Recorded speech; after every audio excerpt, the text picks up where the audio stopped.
Businessman Opinion.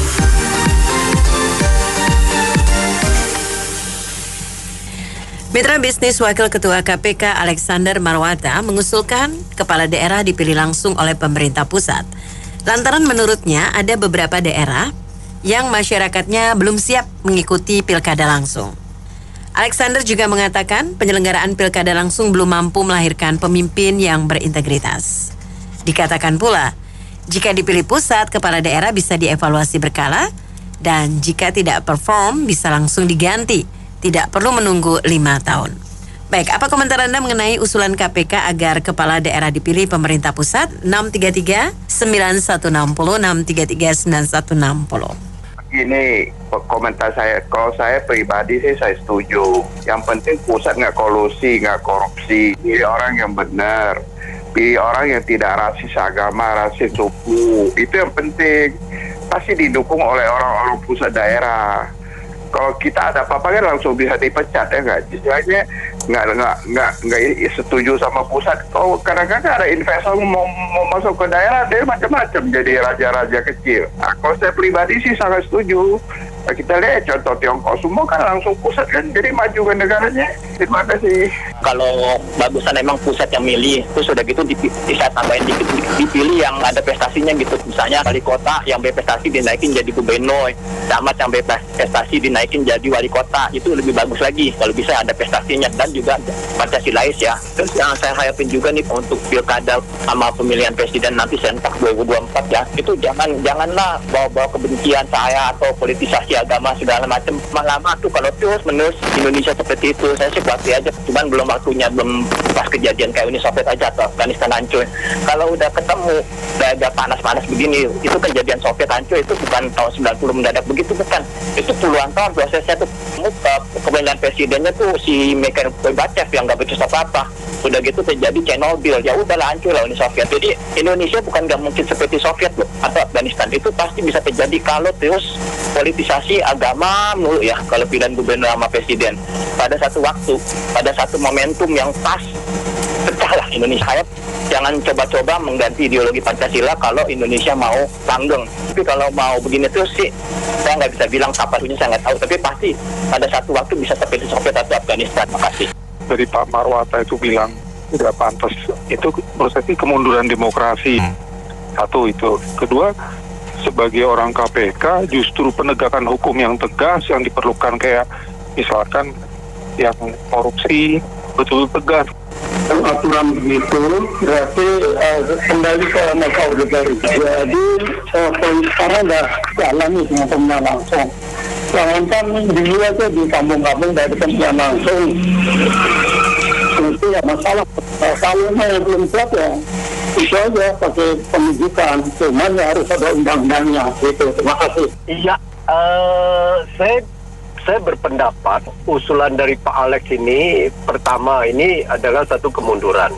Lantas kedua, apakah dengan pusat menentukan kepala daerah, apakah ada jaminan?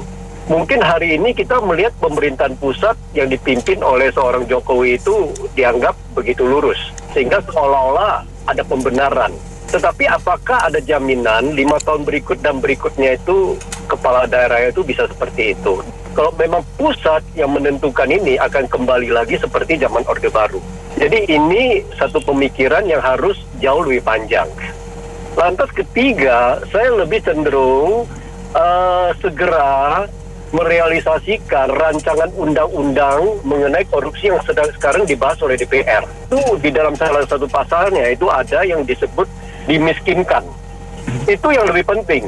Itu justru menurut saya masyarakat harus mendesak DPR dan pemerintah segera mentuntaskan rancangan undang-undang itu. Nah, undang-undang itu sifatnya saya pikir efek jerahnya akan semakin besar. Sebab pada dasarnya itu setiap koruptor itu dia takut miskin. Lantas keempat apa? Ya, kita butuh transisi waktu untuk masyarakat kita itu semakin dewasa. Mungkin ada negara lain perlu 10 tahun, 20 tahun udah semakin dewasa. Tetapi saya percaya generasi Indonesia ke depan akan semakin dewasa. Dalam hal ini generasi Indonesia ke depan akan semakin mengerti bahwa dengan diberikannya uang 100.000, 200, 300.000 pada waktu pemilu itu sebenarnya itu tidak ada manfaat. Dan itu menjerumuskan. Saya yakin generasi muda kita akan semakin dewasa. Ada benernya juga sih ya nggak semuanya betul. Jadi memang pemerintah pusat dan daerah itu perlu berkoordinasi. Kalau antara gubernur dan presiden nggak cocok kan gimana, lucu gitu ya. Tapi memang yang betul juga masyarakat itu memang sebetulnya belum siap dengan pemilihan langsung ya. Mereka masih milih berdasarkan ini money politik, nasi bungkus begitu. Ya tapi kalau sekarang kalau ditentukan oleh pusat, iya kalau yang jadi presiden seperti Jokowi. Nanti kalau gantinya seperti si itu gimana? Kalau nanti yang ditaruh sebagai gubernur orang-orangnya kayak begitu itu kan kasihan juga gitu loh. Demikian, terima kasih. Sebagai generasi muda ada baiknya tetap harus diberikan ke otonomi daerah karena dari sanalah bisa lahir pemimpin-pemimpin baru yang memang dipilih langsung oleh masyarakat gitu. Karena semuanya kalau dari pusat ya akan diisi orang itu lagi dan orang itu lagi gitu, dan tidak ada kesempatan untuk orang-orang baru, potensi-potensi baru yang punya kepemimpinan untuk memimpin di daerahnya ataupun mengisi calon pemimpin negara ini berikutnya. Begitu kalau dari saya. Jadilah pemimpin yang berjiwa Pancasila. Anda terpilih sebagai pemimpin itu atas kehendak Tuhan. Jangan menjadikan agama tuh diadu domba ini negara ini. Negara ini tuh menjadi incaran orang luar karena kaya raya dari Sabang sampai Merauke. Dia udah tahu kekayaan alammu di mana apa yang ada, apa yang bisa dimanfaatin. Ya kalau gubernur saya nggak setuju. Tapi kalau untuk bupati dan wali kota saya kira mungkin ya tetap perlu ada pemilihan langsung begitu. Mendingan ditunjuk saja lah. Apakah ditunjuknya oleh gubernur atau oleh pemerintah pusat ya. Saya kira terlalu besar biayanya sekarang kalau bupati sama wali kota aja harus pemilihan langsung gitu ya. Makasih. Kalau saya melihatnya nih Pak Alexander kayaknya orang yang mudah putus asa, Pak. Jadi nggak belajar, orang belajar sampai sarjana aja butuh 12 tahun. Kita nih pemilihan langsung ini baru berapa tahun, dan yang lebih menyoroti lagi kalau kita soroti itu adalah peristiwa jeleknya kita itu udah dihabiskan selama 35 tahun. Sejak era Orde Baru, bukan era reformasi yang sesungguh era hancur-hancuran itu, bahkan sebelum Pak Jokowi itu lebih dalam. Nah, Mbok ya harusnya Pak Alexander lihat, kita jalanin dulu.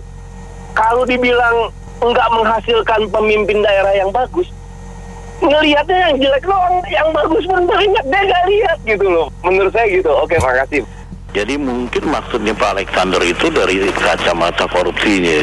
Jadi artinya dia betul-betul mempertimbangkan. Karena kalau ada pemilihan langsung yang dipilih baik gubernur ataupun bupati atau tingkat di bawahnya itu, level di bawahnya itu kan didukung oleh partai politik ABCD.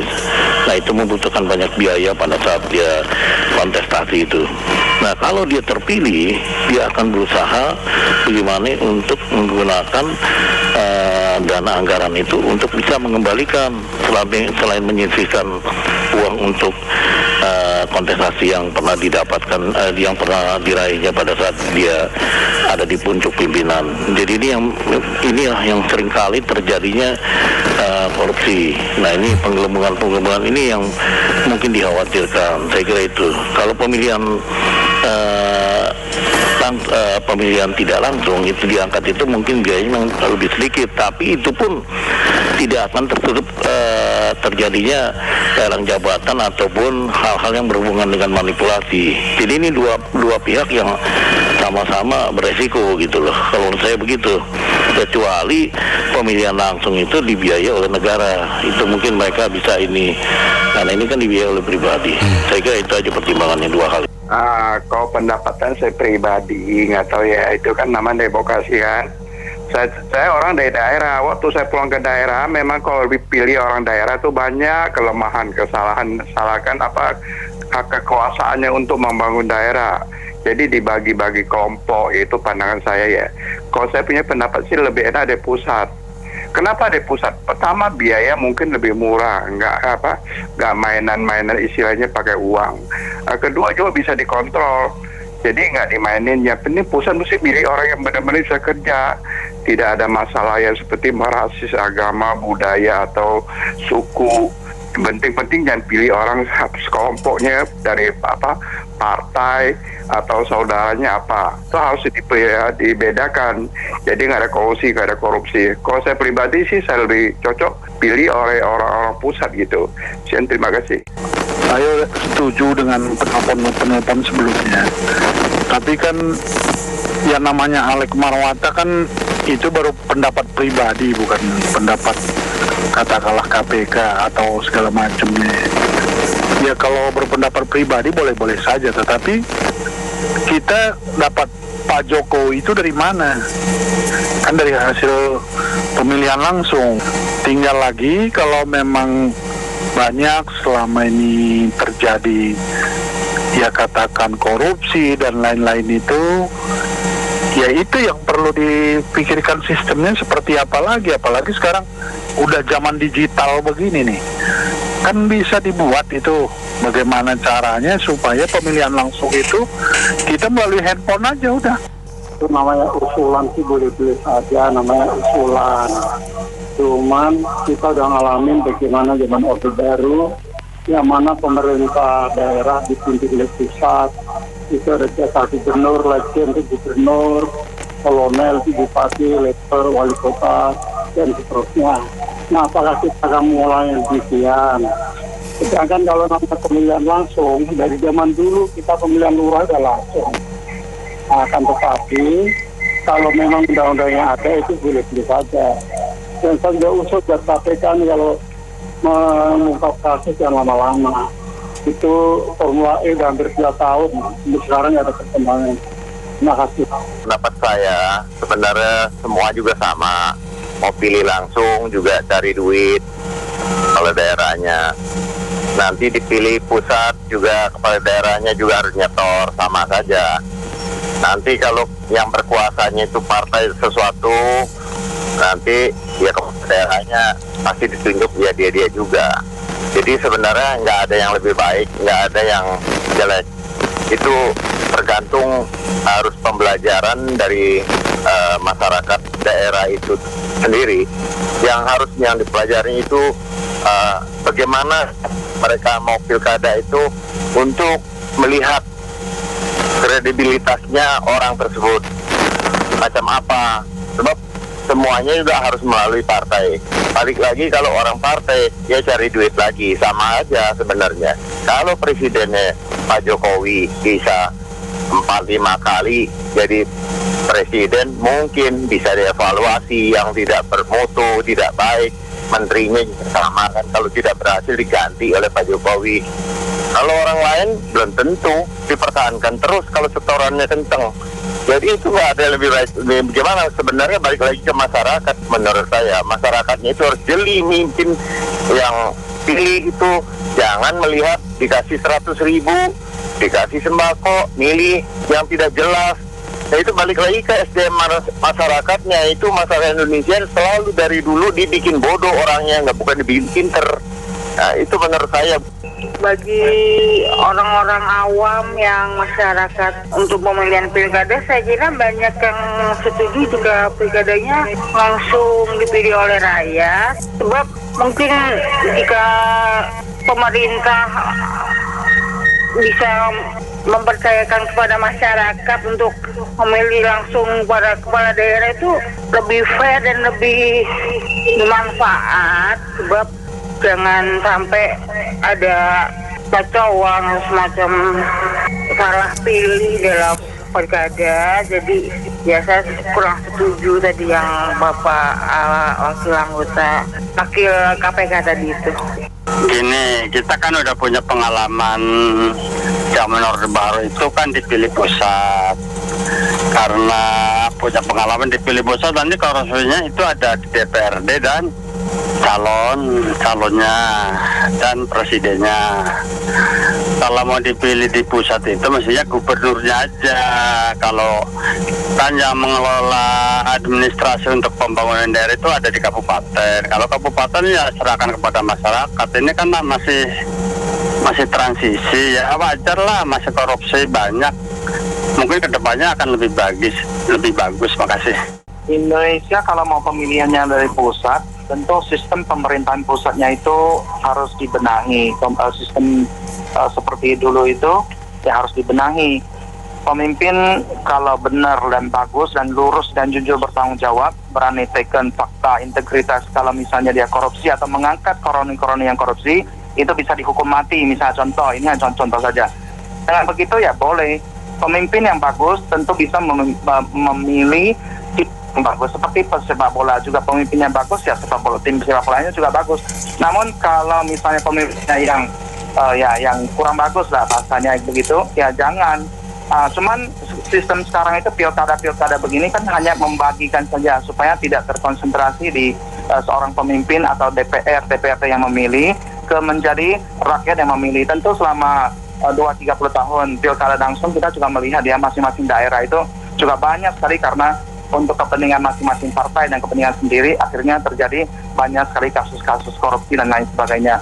Nah, ini tentu secara jangka panjang dilihat, ditimbang-timbang, sistem pemerintahan benahi, lalu ditimbang-timbang nilai plusnya mana yang lebih ideal, lebih bagus, serta mengambil contoh negara-negara lain yang rakyatnya banyak baru juga maju. Bagaimana sistem pemerintahan mereka dan pemilihan kepala negara mereka. Kalau menurut saya pemilihan langsung itu udah bagus ya. Jadi artinya pemilihan langsung itu kan lepas dari kolusi, nepotisme kan. Nah kalau misalnya bicara performance ya bukan berarti kalau kita dipilih rakyat itu tidak berarti tidak bisa dipecat atau tidak bisa dikasih punishment. Cuma menurut saya lebih baik reward and punishment-nya harus direview walaupun dia dipilih langsung oleh rakyat gitu. Jadi pemilihan langsung oleh rakyat itu udah bagus. Tapi untuk yang punishment and reward yang untuk performance-nya tetap harus diterapkan walaupun dia dipilih oleh rakyat. Sangat setuju dengan usulan itu karena kenyataannya itu dengan sistem yang sekarang ini malah kontraproduktif. Jadi sebagai contoh misalnya seorang gubernur yang tidak sejalan dengan presiden atau seorang bupati, wali kota yang nggak sejalan dengan gubernurnya karena mereka merasa lebih kuat dipilih oleh rakyat. Itu koordinasi pembangunan akan makin susah. Di samping juga yang kedua itu biaya pilkada langsung itu kan sangat besar. Yang kita harus pikirkan juga. Dan yang ketiga ya saya setuju saja dengan tadi kemauan dari Alexander Marwata tadi. Alasannya ya betul bahwa kalau kinerjanya nggak bagus ya susah sekali untuk sekarang kalau dicopot gitu kan. Nah itu. Nah kita juga bukan negara federal kan. Saya tidak setuju itu Pak Alex Marwata itu. Mungkin dia sulit sekali memberantas korupsi di Indonesia ini, maka dia buat seperti itu. Ini kemunduran itu masukan dia itu. Jadi jangan mundur ke belakang. Kan baru 18 tahun ini dipilih oleh rakyat langsung. Presiden, wakil presiden, gubernur, bupati, wali kota. Yang berprestasi siapa? Lihat dong, Pak Jokowi dari wali kota itu ke gubernur, presiden. Ibu Risma, Pak Aswar Anas, Pak Ridwan Kamil, banyak yang berprestasi ya. Penegakan hukumnya aja yang kurang greget, artinya efek jerah nggak ada ya. Jadi penegakan hukum itu harus pembuktian terbalik, kita kekayaan karena korupsi itu. Jadi jangan kembali lagi ke masa yang lalu. Baru 18 tahun. Biar diteruskan dari rakyat, oleh rakyat, untuk rakyat. Itulah demokrasi. Terima kasih. Iya, saya mau menanggapi dulu dari beberapa jawaban tadi. Jadi gini, sebaiknya KPK nggak usah ikut campur masalah pilkada. Kalau menurut saya, karena mendingan urus korupsi aja. Harun Masiku aja nggak dapat gitu dari dulu, gitu ya. Jadi diserahkan ke rakyat aja, dari rakyat untuk rakyat. Udah pasti itu udah jelas, ya. Ya lu nggak usah ngurus-ngurusin politik lah kayak gitu-gitu. Itu banyak titipan nantinya tuh kalau dipilih pemerintah pusat. Setuju sekali, harus ditentukan dari pusat. Karena apa? Karena rakyat kita di daerah-daerah yang kecil, daerah yang pelosok, nggak usah jauh-jauh lah. Daerah-daerah yang dekat kota besar juga edukasinya walaupun banyak yang sudah sekolah tinggi, tapi pengertian politiknya belum baik. Jadi sebaiknya itu ditentukan oleh pusat, walaupun itu seolah-olah jadi superpower pusat. Tapi kalau dilihat pengalaman beberapa kali ini, pemerintah daerah karena mentang-mentang dalam tanda kutip dipilih oleh daerah, jadi seolah-olah dia menjadi raja-raja kecil, tidak tunduk, kebanyakan tidak tunduk kepada peraturan pemerintah yang pusat. Jadi akibatnya kalau nanti investasi itu akan mengganggu, karena banyak yang tidak sejalan akhirnya. Itu makanya perlu sementara ini harus balik ke pemerintah pusat yang menentukan kepala daerahnya. Makasih. Ya, benar itu. Sebenarnya dari dulu harus begitu. Terima kasih. Jadi jika sebuah daerah itu tidak diberikan kedaulatan demokrasinya dalam memilih pemimpinnya, walaupun kata-kata tadi dibilang dipraduga oleh Pak Alex bahwa masyarakatnya belum mampu, itu ada dua hal. Yang pertama, itu bentuk pelecehan ya. Bentuk pelecehan kepada masyarakat tersebut karena dianggap kamu kan masih bodoh-bodoh. Jadi belum mengerti lah demokrasi, bisa di money politik uang. Daripada kamu yang bodoh-bodoh ini, wahai rakyat di kota tertentu atau kabupaten tertentu salah pilih, udah kita yang pinter aja yang milihin di Jakarta, di ibu kota. Biar kita yang pilihin daripada kamu milih salah. Itu yang pertama. Jadi bentuk pelecehan atas intelektualitas, atas kebijakan kearifan lokal daripada masyarakat kabupaten dan kota tersebut. Yang kedua, KPK memang tidak bisa bersikap buruk rupa kaca yang dipecah gitu. Jadi kalau memang temuan 2022 ini cukup banyak, beberapa puluh kepala daerah yang melakukan korupsi, maka KPK sebagai yang dibentuk untuk memberantas korupsi yang harus memperbaiki kinerja, baik pencegahan maupun penyuluhan barangkali atau sebuah metodologi yang berbeda lah. Kerja tahun 2021 harus beda dengan 2022 dan kedepannya juga harus berbeda supaya ada unsur penurunan korupsi ini. Jadi jangan sampai buruk rupa kaca yang dipecah itu juga 10 kaca juga kita pecah ya, rupa kita tetap buruk juga gitu.